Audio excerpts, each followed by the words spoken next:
ఏం కష్టాలరా బాబు జనాలకి.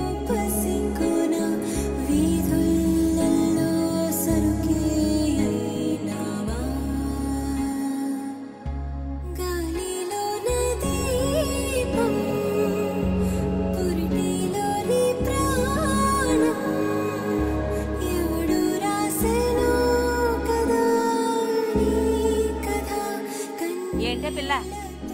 6 ఉన్నారు కదా, ఇంకొకరు వస్తారంట. చాలు చాలు వెళ్ళమన్.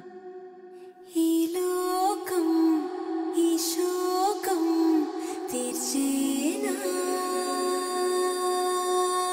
కాకి గూటిలో ఏకుకిలైన పక్షులు పెంచిన శాకుంతలైన ఆడపిల్ల. పొద్దున్న నుంచి చూస్తున్నానే, పాపనెత్తుకొని ఊరంతా తిరుగుతుంది. ఎక్కడి నుంచి ఎత్తుకొచ్చిందో ఏమో మరి.